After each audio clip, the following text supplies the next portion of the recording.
everyone, it's Jill from the Cozy Company. Today I'm going to be showing you how to attach a new skein of yarn. Now there's 4 methods that I typically like to refer to, and I'm going to go ahead and show you in order from most beginner friendly to most practice needed in order to do it. So the very first method when attaching 2 new skeins of yarn is just simply the tying method.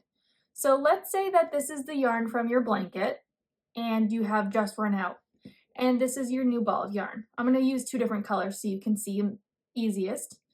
But the first method is we are just simply going to tie them together. So I like to use a square knot.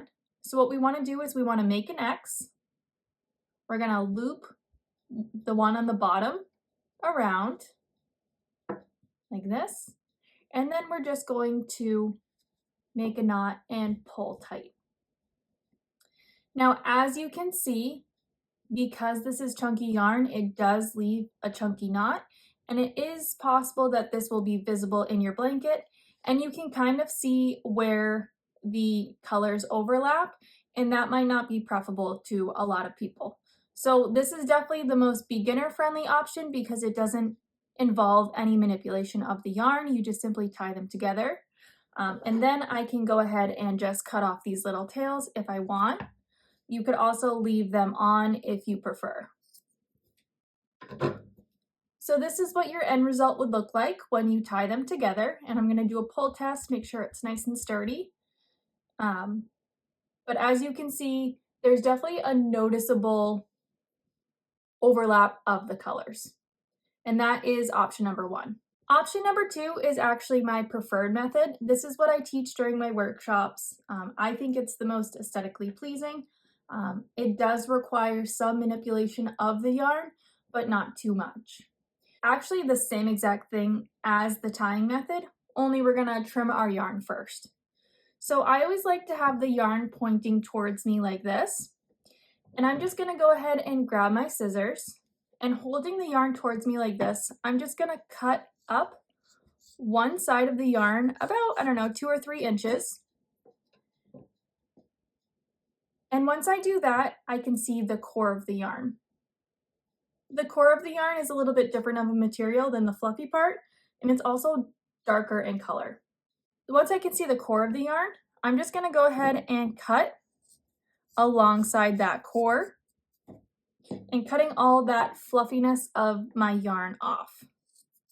And it does not have to be perfect because we're actually just going to go ahead and cut off any excess of this anyway. As you can see, I trimmed it nice and thin, so it kind of looks like almost like a rat tail. So once I do my blanket yarn, I'm going to go ahead and do the same exact thing to my new ball of yarn. So again, just going to take my scissors. I'm going to hold it towards me like this, and I'm going to cut up one side a few inches up. Once I do that, I can see the core of the yarn. It's a little bit darker in color, and it has a different texture. And then I'm just going to go ahead and cut around that core.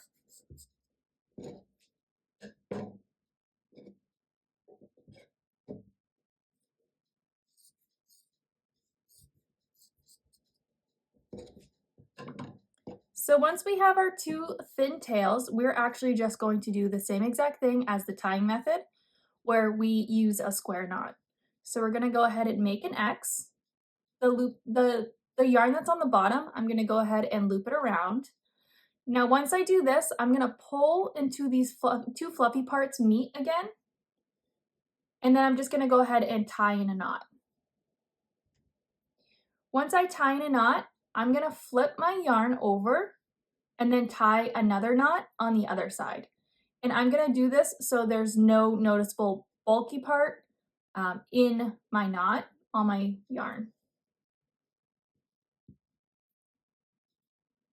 And you can knot it as many times as you like. I usually do 2 or 3, but feel free to go until you feel comfortable.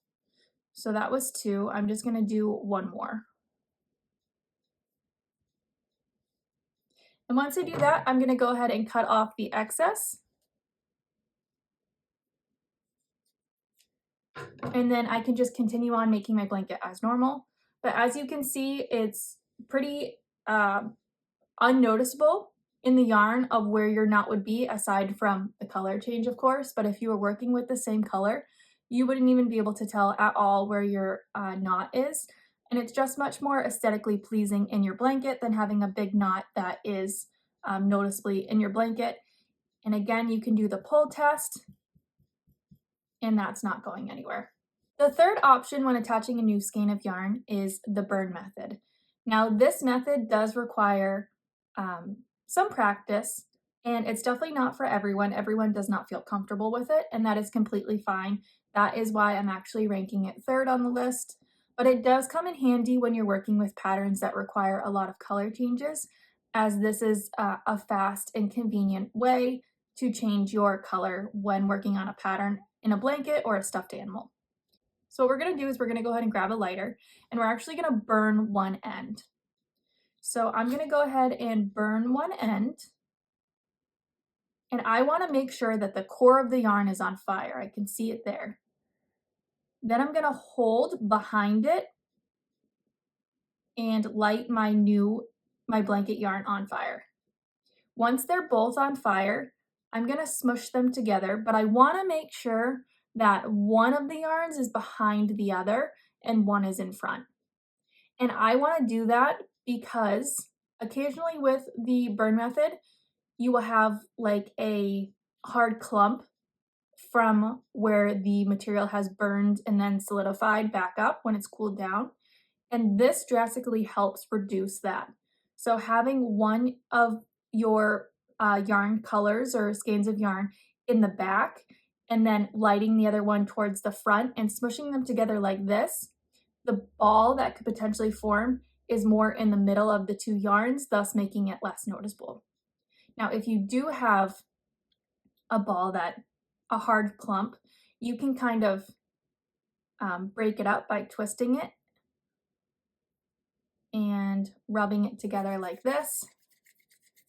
That also helps decrease that hard lump. And then we can go ahead and do our pull test. So this is range number 3 because it does require some practice. It does require some trust in yourself to light your yarn on fire. I would definitely always recommend doing it on a hard surface like a table or even the floor. Do not, under any circumstances, do this when you are on like your bed or anything that is incredibly flammable, just as a precaution. I've never had any issues, but that is the last thing that we would ever want, is for more than just where you're intended to catch fire. Now, the fourth method of attaching yarn is just something I'm going to talk about. I haven't actually done it myself, but I have heard people refer to it, and those who do know how to sew rave about it, and they say it's nice and secure. Unfortunately, I'm not one that knows how to sew, so it's never been a go-to option for me. But your fourth option would be, of course, just to sew your two ends together like this, making sure that you go through the core of the yarn. So those are the 4 options of attaching a new skein of yarn. Thank you again for subscribing to the Cozy Company. And if there's anything else that you would like to learn on my YouTube channel, feel free to make a comment in the section below and let me know what you're interested in learning. Have a good day.